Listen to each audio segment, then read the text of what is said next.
Okay, so I guess we can start. Hello everyone. So today I'm going to discuss about chapter 10 or hyperbola. Okay. So hyperbola is actually the last of the four conics. Let's skip the objectives for now. Okay. So by definition, hyperbola is a locus of points that moves such that the absolute difference between its distance from one fixed point and its distance from another fixed point is always constant. So similar to the ellipse, okay, so you have two reference points there, the F1 and F2, which will later become the two foci for the hyperbola. So, and then you have the random point, and you still have PF1 and PF2. So the only difference here is that instead of adding the two distances, you now subtract them. And the absolute distance is always constant, which later will also become 2a, similar to that of the ellipse. Okay, so as for the shape of the hyperbola, it looks something like this. Okay, so you have two diverging curves. Okay, yeah, facing opposite each other. Okay, so there are some features here that are similar to the ellipse. Okay, like say I mentioned earlier, you focus, then you also have the center, and then you have the axis of symmetry. Okay, so let's talk about the differences. So first difference is the axis. So in the hyperbola, you call the axis of symmetry transverse and conjugate axis. So before sa ellipse, you have major and minor axis. So now you have transverse and conjugate axis. So the transverse axis, okay, here, the transverse axis determines the orientation of the hyperbola. So again, we have two orientations. You have the horizontal and the vertical hyperbola. So here, the transverse axis determines that orientation. So if it's horizontal, then the hyperbola is horizontally oriented. And it's vertical. Okay. And also, the transverse axis is where the two vertices and foci are located. Okay, here. So the other one is the conjugate axis. So the conjugate axis is its only purpose is just in an axis of symmetry. Okay? It does not contain any feature of the hyperbola.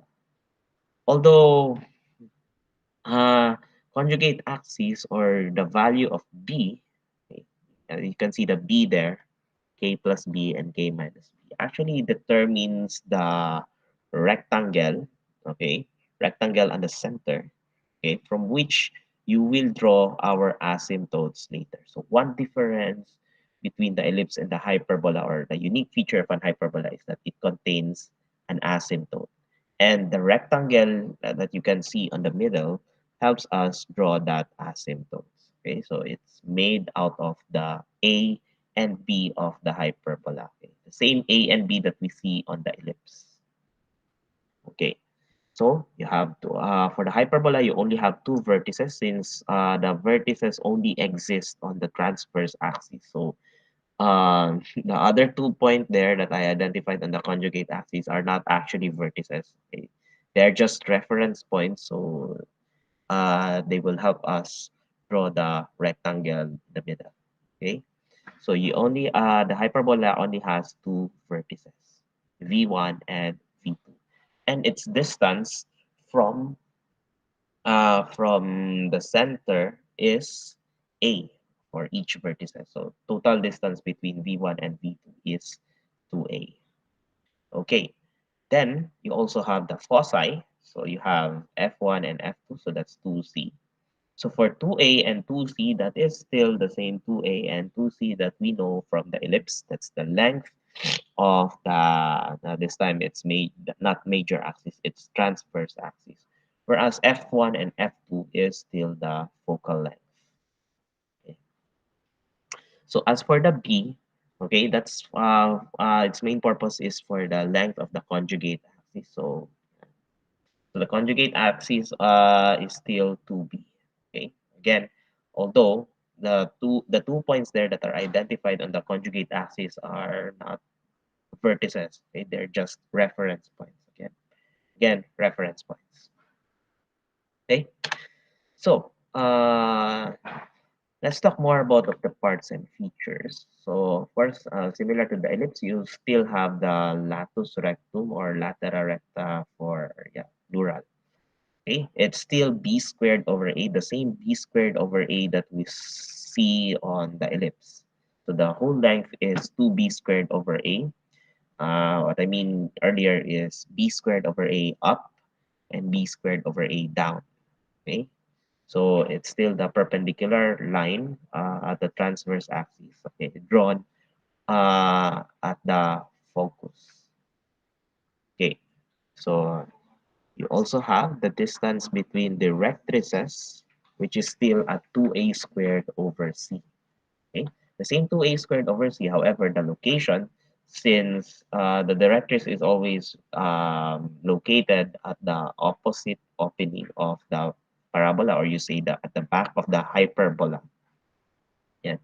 So um, back of the hyperbola. So you can see that the directrices are on the inner portion. Okay, or yeah, it's actually near the center compared to the vertices and the foci. Okay, so wait lang. Okay, so let's see. Okay, so for the standard equation of the hyperbola, it's actually similar to the ellipse. Okay, you still have the x minus h squared, a squared, y minus k squared, b squared equals to 1. So the only difference there is the minus sign at the middle. Okay, so instead of a plus, it's a minus sign. Okay, and of course, the staple equation, that's the relationship between A, B, and C. So before sa ellipse, it's C squared equals A squared minus B squared. For the hyperbola, it's A squared plus B squared. So it's now similar to the Pythagorean theorem that we know. Okay. Yeah. And then, of course, the eccentricity, that's common for all conings. So E equals C over A. Okay. So remember that these features and corresponding formulas um, are important for finding for solving the equation or writing the equation of the hyperbola, similar to what we did in the ellipse before. Okay, so you're given a feature, and then you write the associated formula with it so that you can create an equation, and then later you use that equation to solve for values. Okay, so yeah, I forgot to mention the asymptote. Okay, so asymptote is again by definition that's a line, a reference line from which the graph approaches but will never cross. Okay, so you can see there the hyperbola approaches the two lines that forms an x, but they never cross each other. So again, the slope, what is important here for the asymptote is the slope. So b over a, here yung b over a. So as you can see, the equation for the asymptotes is written in a point slope form. So it passes through the center, and the slope is b over a. So how did I get that b over a? So remember that the vertical distance here on the rectangle is b, while the horizontal distance is a. So by concept of slope, rise over run. So rise is b, and then run a. So b over a. There. Okay. For a while. Okay. So let's see. Okay. So for okay, yeah. Let's go back. So for the vertical hyperbola, okay. So again, the only difference from the horizontal is the orientation. So the transverse axis is now it's now vertical, okay, and all other features are swapped. Yeah. So those that are originally on the vertical axis are now on the horizontal axis are now on the vertical axis and vice versa. So standard equation, so you can see here if you will compare the standard equation for horizontal and vertical hyperbola. So notice that in the horizontal, it's the x that is positive. The x term is the positive. Whereas for the vertical hyperbola, it's the y. Okay, so that's the difference. So here, it doesn't matter whether or not the denominators are bigger, which one has a bigger denominator, unlike on the ellipse. So for the hyperbola, whichever is the positive dictates the orientation of the hyperbola. So if y is positive, then expect that your hyperbola will be positive. If x is positive, then expect that your hyperbola will be horizontal. Okay, so apart from these features, okay, features, so all the rest is actually the same with that of the ellipse. So the objective remains the same. So which means that we will either graph, okay, using this feature, or we will find the equation of the hyperbola with the given features. Okay, so let's try the examples. Okay, so for a while.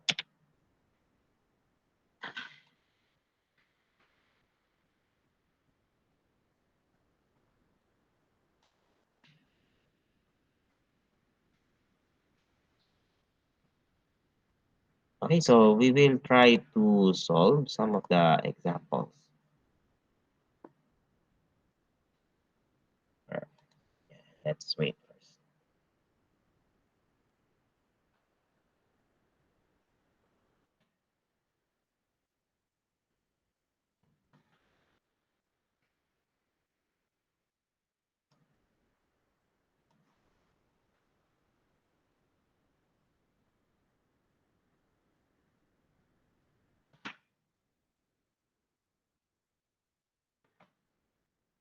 Okay, so let's tackle one example number one.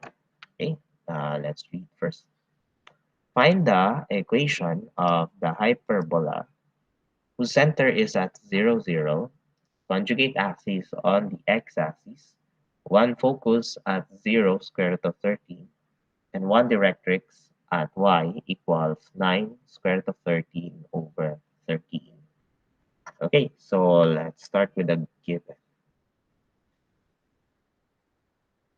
Okay, as per usual, we will be graphing first the given, and then we will try to estimate the opening, the location of the graph.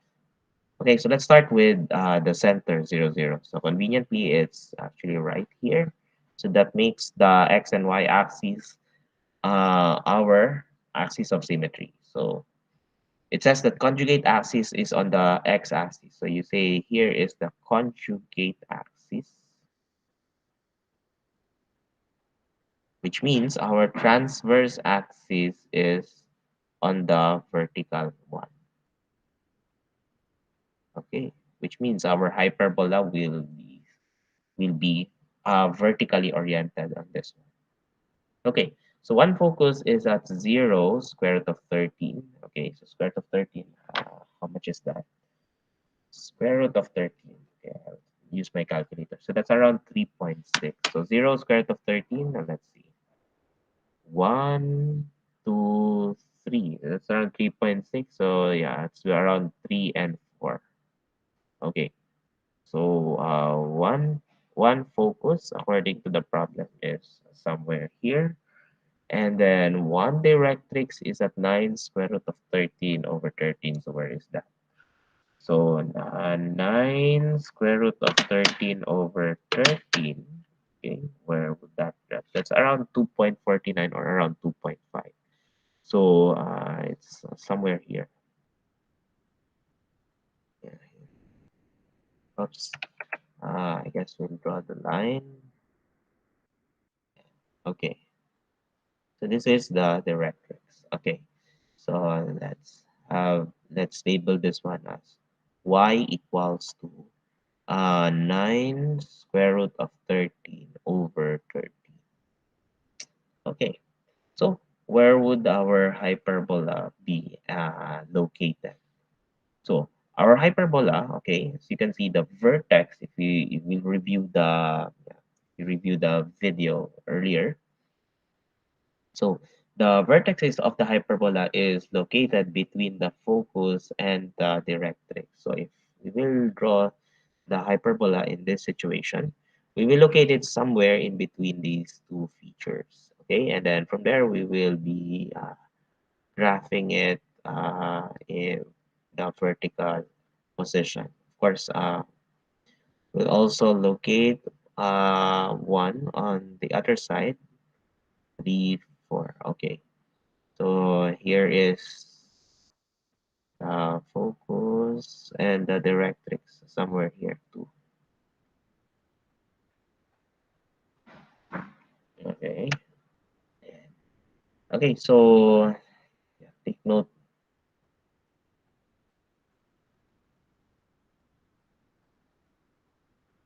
Okay, so at this point, you can just estimate the hyperbola. So what is important here is the exact location of those that are given. So the 0 square root of 13 and the y equals 9 square root of 13 over 13 here.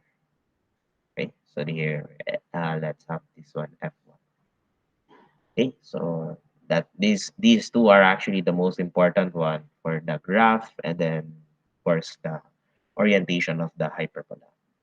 Okay, so let's have the required. So this one is the standard equation.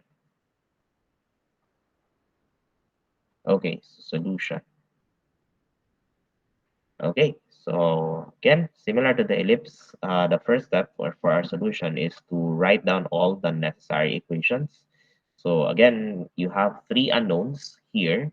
Okay, the center is already unknown, so the only unknowns that we are going to deal with hyperbola is A, B, and C. So you need three equations. Okay, so the first one will be the staple equation. So for the hyperbola, that would be c squared is equal to a squared plus b squared. Okay, b squared equals a squared plus b squared. Okay, so what's next? So focus is at 0 square root of 13. So if we're going to measure the distance from center to focus, so that is equivalent to square root of 13. But that also means that our C is actually equivalent to square root of 13. Okay? Remember, the same concept with the ellipse, the distance between center and focus, okay, this one is the center, okay?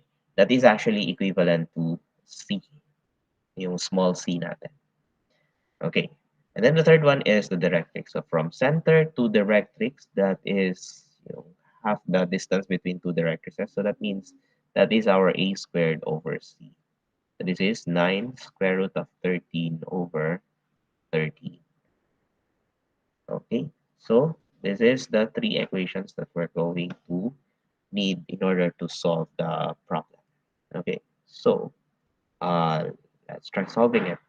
So we have c equals to square root of 13. So naturally, we're going to use this one to substitute it to one of the equations where there would be one unknown if we do so. So preferably on the third one. So let's do it. A squared over square root of 13 is equal to 9 square root of 13 over 13. Okay, and then we'll cross multiply. Okay, so here you have 13 a squared is equal to 9 times square root of 13 times square root of 13 is 13. Okay, so yeah, it's divided by 13. So all of the 13s gets cancelled. So you will be left with a squared. Okay, sorry. A squared is equal to 9. Okay, so if a squared equals to 9, or maybe you can take the square root of that, then a is equal to 3. Okay, so what about the b? So again, let's use the first one. C squared is equal to a squared plus b squared. So here you have our c, which is square root of 13, then square that one. And then we have an a squared here, which is 9, then plus b squared. Okay, so let's transpose 9 to the other side. So you will have there square root of 13 squared is simply 13, and then minus 9, you get b squared. Okay, so here you have 13 minus 9, that would be equal to 4. Okay, so that is b is equal to 2. Okay, so our final answer will be x, oops, sorry, it's vertical. So we're going to make y positive. Okay, over, that would be 9 minus x minus 0 squared over 4 is equal to 1. Okay, or you can still simplify because you can just remove the 0, okay, since it's nothing. So this is y squared over 9 minus x squared over 4 is equal to 1. Okay, so this one will be the final answer. Okay, so that's for number 1. Okay, so let's try another problem.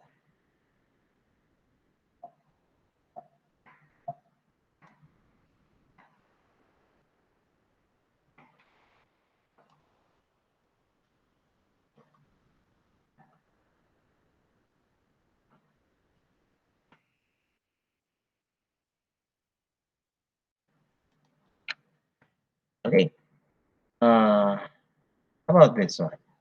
Okay, plot the center, foci, ends of lateral recta, asymptotes, and trace the curve of the hyperbola 4x squared minus y squared minus 8x plus 16y minus 44 equals to 0. Okay, so this is again another example for for the type of question that would be require you to transform it to standard equation from general equation and then graph. Okay, so for this case, however, it would need more than the vertices and the center. It would need other features including foci, latus rectum, asymptotes, and asymptotes. Okay, so let's have our given first. Okay, so here you have 4x squared minus y squared minus 8x plus 16y minus 44 equals to 0. Okay, so required, ano yan? Let's enumerate. So it doesn't really require us to get the standard equation. However, we will still be needing the standard equation for us to be able to locate or locate the graph, locate the features. So yeah, we'll still be getting the standard equation.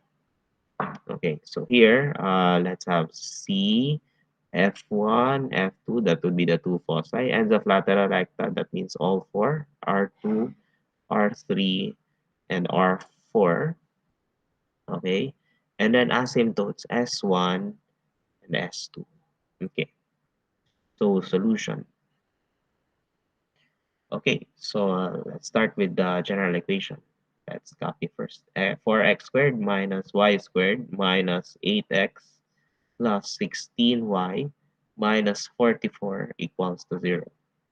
Okay, the first thing we do is transpose the constant to the other side. Okay, and while we're at it, we will group all the x's and all the y's.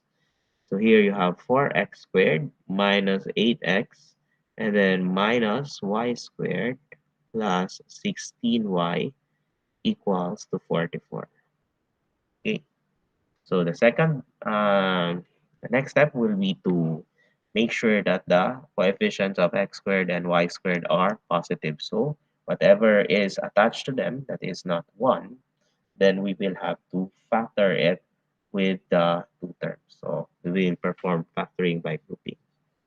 So here you have, let's factor out 4 here. In this case, we have 4x squared minus 2x plus blank. And then here we can factor the negative 1, so minus of y squared minus 16y plus blank. Okay, So on the other side, you will have 44 and plus 4 times blank minus blank. Okay, so again, the technique is similar to that of the ellipse. So yeah, you will just be dealing with the minus sign here. Okay, so again, completing the square. So let's divide this one, the middle term by 2. So you will get 1. And then 1 squared is 1. This one is 1. Here, we divide it by 2 again. So this one is 8. And then square that 8. So you have 64. That's 64. Okay, so uh, let's factor it into square binomial. So this one is x minus 1 quantity squared. So copy the middle term and then last term here. Then minus y minus 8 quantity squared equals, we will add everything on the calculator. So you have 44 plus 4 minus 64. Okay, so this one is negative 16. Okay, so let's divide everything by negative 16. We want to make sure that this is 1. Okay, so this now becomes negative, and then this one also becomes positive. So we will write y minus 8 first. We have here y minus 8 quantity squared over 16. And then here, 4 gets cancelled on the numerator. Excuse me. So you're left with the 4 in the denominator. It's negative. So here we have x minus 1 squared over 4 is equal to 1. Okay, so this is the standard equation. Okay, so the next one will be the graph. Okay, so let's talk about the center first. Okay, so center is HK, right? So from here, judging here, so yung kasama ng H is the H, and then for the Y, it's the K. So center now will be 1 and 8. Okay, so what else was being asked? So focus 1 and focus 2. Okay, so for the focus 1 and focus 2, we need the value of C. So a squared plus b squared is equal to c squared. So in this case, a squared is 4, 16 plus 4 is equal to c squared. So here you have c is equal to, the c squared equals to 20, or c as square root of 20. So hyperbola is vertically oriented. So that means to say that uh, we will be adding c to the y coordinate. Yeah, adding and subtracting c. Okay. So focus 1. Okay, so that would be 1 plus, 1 and then 8 plus square root of 20. Okay, so that's around 1 and 8 plus square root of 20. Let's compute first. So this is around 12.47. Okay, what about F2? So F2, that would be 1 and then 8 minus square root of 20. So here you have 1 and then, okay, so this one is 3.53. Okay, so we've solved the two foci. Okay, so what about the latera recta? Okay, so it would be something perpendicular. So that means to say that we're going to add the value for the latus rectum here at the x. So, diba, vertical, and then you will go horizontal. Kasi perpendicular yung latus rectum sa axis of symmetry. So, from going y, you'll now go to x. Okay, so R1. So let's start first with this one, 8 plus square root of 20. So that would be wala pa tayong a squared. B squared over a. So let's have b squared over a is equal to, so your b squared, sorry, b squared is 4, while your a is also 4. So b squared over a is actually equivalent to 1. So here you have 1 plus 1 and then 12.47. So that would be at 2 and then 12.47. Okay, next will be R2. So that would be the same. This time it's minus. So 1, sorry, it's 1. This one is 12.47. So second one is 0 and then 12.47. Okay, next will be the R3. So the same 1 plus 1, but we're going to use the second one. So that would be 3.53. So this is 2 and 3.53. And then finally R4, again here, we'll just copy this one, 0, and then this one will be at 3.53. Yeah. It follows the same concept. Okay, so that's for R1 and R2. Okay, so what about the asymptote? Okay, so for the asymptote, for vertical, if you will review the orientation, it's now at A over B. So slope of the asymptote, let's have ms. So here right, slope of the asymptote. Okay, here, sorry, ms. So previously on the horizontal, yeah, if you will review the video, so on the horizontally oriented hyperbola, the slope of the asymptote is b over a, because uh, b is running vertical while a is running horizontal. So, however, for the vertically oriented, so the b and a's are swapped, but the concept of slope is still the same, rise over run. So you write the vertical first on the numerator, and then denominator will be the run. But in this case, the vertical is already the a, while the horizontal is b. So for the ms, for the vertical asymptote, that would be a over b. So our slope for the asymptote is a. So a is, when I see it, it's uh, 4. And then for the,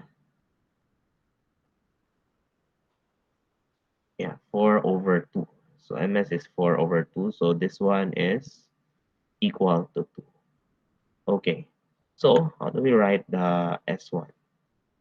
Okay. So it's at 1/8. So you have here y minus 8 is equal to 2x minus 1. The other one, S2, will be y minus 8, and then just take the negative one, negative 2x minus 1. Okay, so here are all the answers that we need. So here, sorry, here, first one. Second one, I guess we need to square everything. Try to zoom out first. So yeah, let's include the center.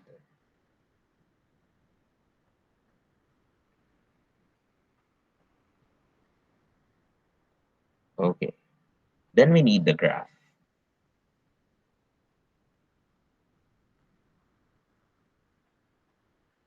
Okay, so let's start first with the center at 1, 8. Let's try to zoom in again. So 1 and then 8. 1, 2, 3, 4, 5, 6, 7, 8 here. Okay, so here is the center from there we will create our conjugate axis and transverse axis right here. Oops, here, tama. Okay, conjugate and transverse axis. And then we will locate the vertex.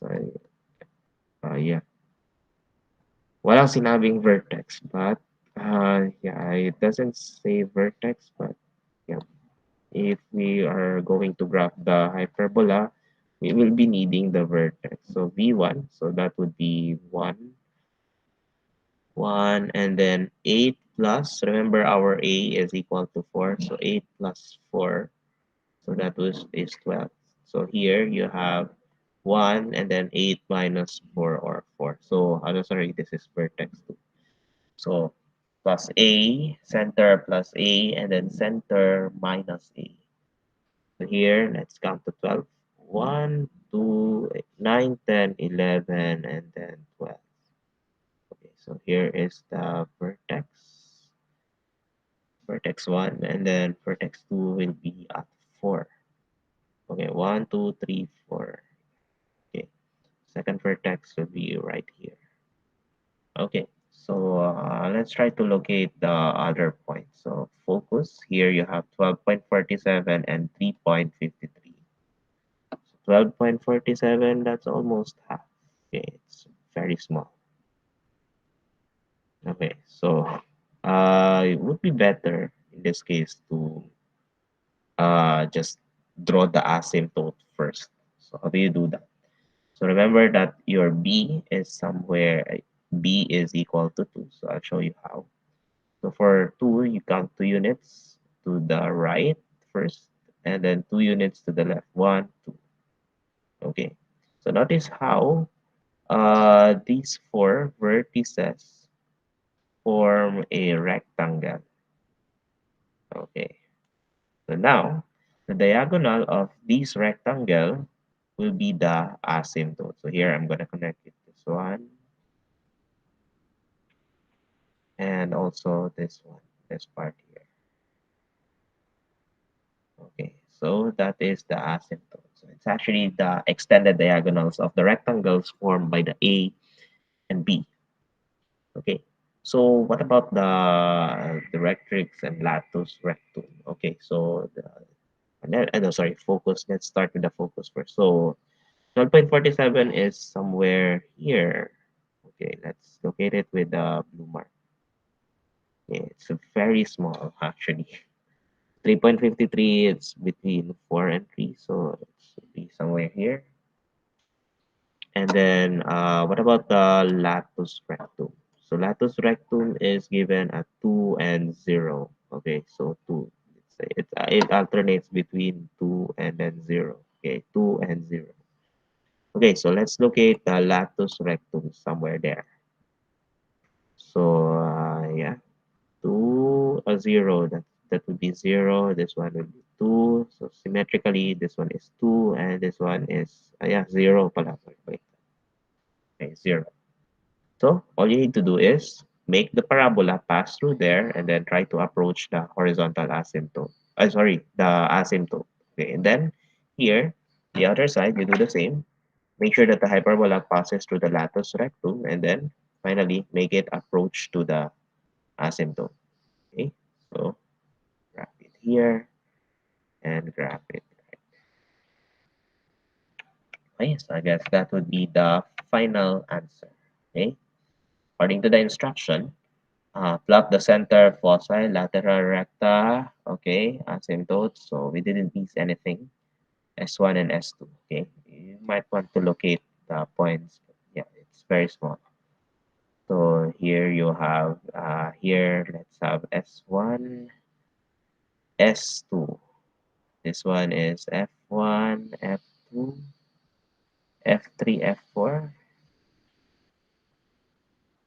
And, oh, sorry, I'm not talking about rectum pala, no? So, yeah, it would be R1, then R2, then R3, then R4. And then in the middle, you have F2 and F1. Yeah. Okay. Just need all those six plotted together in the graph. Right. So let's try one last example, a difficult one. Yeah, before we end the video.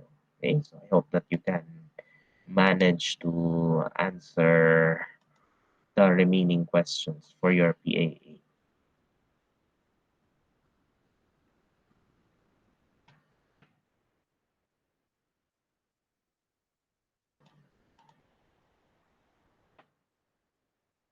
Okay. So here, number three. Okay. Find the equation of a hyperbola whose transverse axis is parallel to the x-axis, center at 6, -3, slope of asymptotes numerically square root of 41 over 125 times the distance between the recurses, and latus rectum is 64 over 5.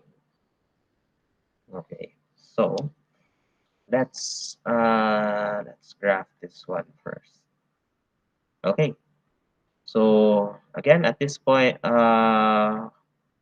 if you are asked to find the equation, so what is important in the given graph is just locate the exact location of the whatever is given or whatever is graphable in a sense. And then as for the hyperbola itself, you just need to estimate the shape while guessing correctly the correct orientation.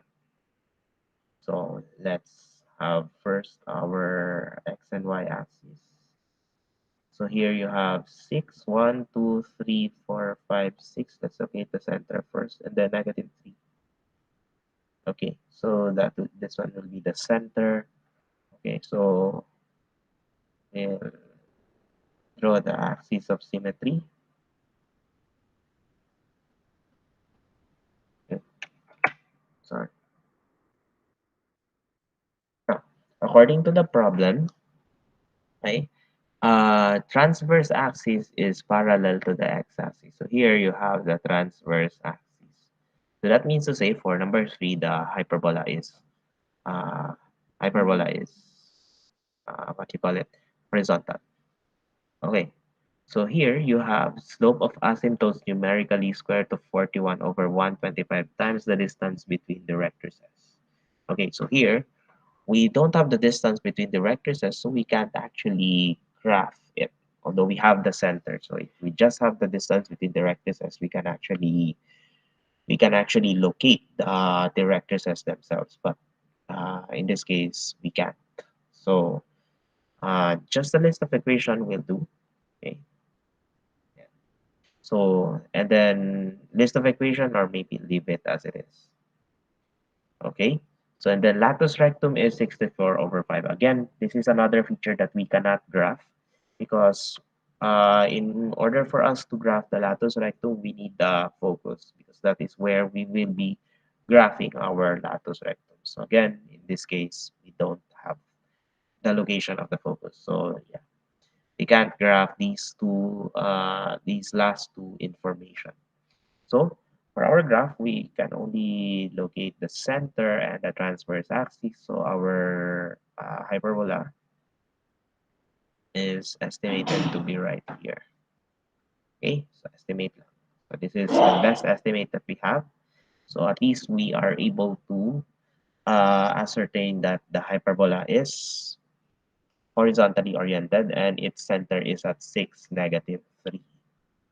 Okay, so next will be the required. So this is the standard equation. Okay, so solution. Okay, so for the solution, okay, again, write down all the formulas. So again, let's start with the staple equation. C squared equals A squared plus B squared. Okay, so for the last two info that we were not able to graph, it's actually will be used on the solution. So slopes of asymptotes. So here we know that it is horizontal.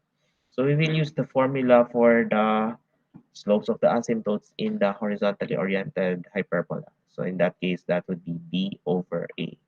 So the slope of the asymptotes, b over a, is numerically square root of 41 over 125 times the distance between the rectangles. So that would be 2a squared over c.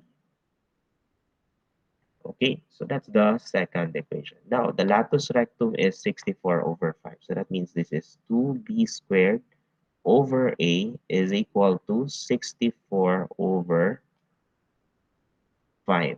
Okay, so this is the true way. So again, just like a similar problem on the ellipse, uh, we can use this equation, system of equation, to solve it algebraically. However, we will be dealing with a very tedious algebraic expressions. So an alternative for this one will be to create a table. So again, this only works if you know if you have one equation that is let's say fraction. Okay, say we can use this one. It's because it's b over a, the first one, and then you also have the other one which is 2b squared over a. So uh, let's use the third one because it looks more simpler. Okay, so let's have 2b squared over a is equal to 64 over 5. Okay, so let's divide everything by 2 first. So you have here b squared over a equals 64 divided by 2. That would be 32 over 5. Okay, so again, for the table, you need a value of x first. Okay, value of x first. And then next will be the value of b squared and then a. And then while we're at it, we'll also gonna solve for c. Okay, so let's try x equals to 1. Okay, so at x equals to 1, so b squared will be, yeah, b squared is 32x and a is equal to 5x. Okay, so we're tasked to find the correct value for x. So here you have 32, and then this one is 5. For the c squared, you will have 25. Oh, sorry. So, di ba, c squared is equal to 25. That's a squared plus b squared is 32. So, c squared is 25 plus 32. Okay, so that would be 57. Okay, so here is the testing. So, we will test if uh, the second one, here will be true with these values given. So here you have b over a is equal to square root of 41 over 125 times 2a squared over c. Okay, so let's evaluate first b over a. So in this case, b is square root of 32. Yeah, square root of 32 over 5. Yeah, b over a. And then here you have square root of 41 over 125 times. So here you have c equals square root of 57. Okay, so square root of 41 over 125 times 2 times a squared is 25 again over square root of 57.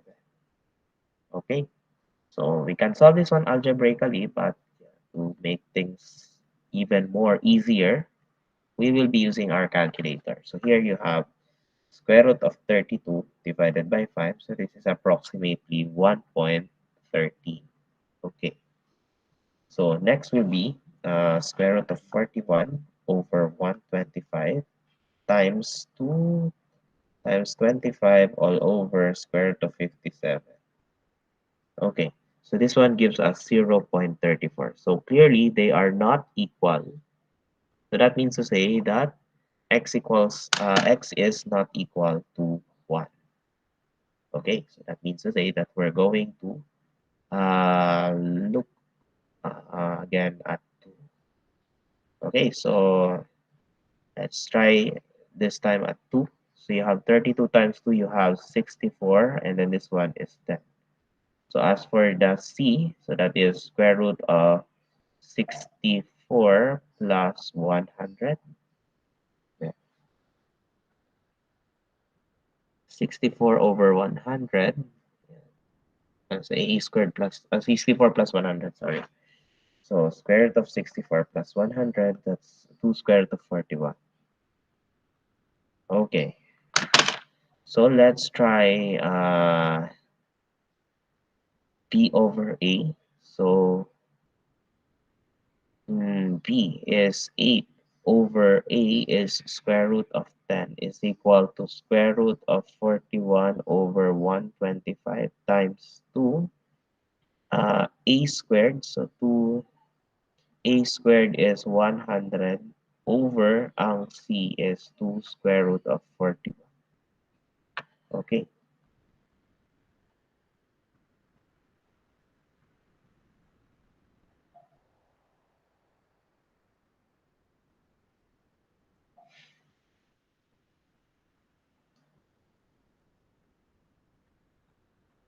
Uh,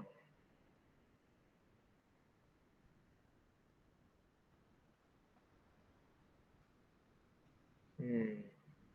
Let's see. Let's double check if the given is square root of 41 over 125. Okay. Yeah. And just to make sure kung wala ba tayong mali.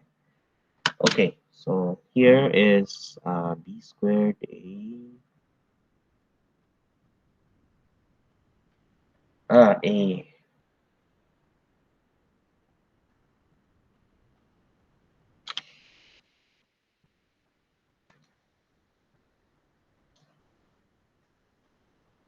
So b is 8 over square root of 10.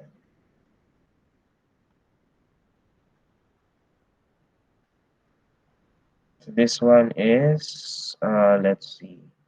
Parang may mali ah. It should have been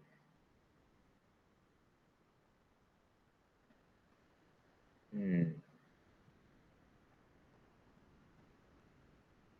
Ay, okay.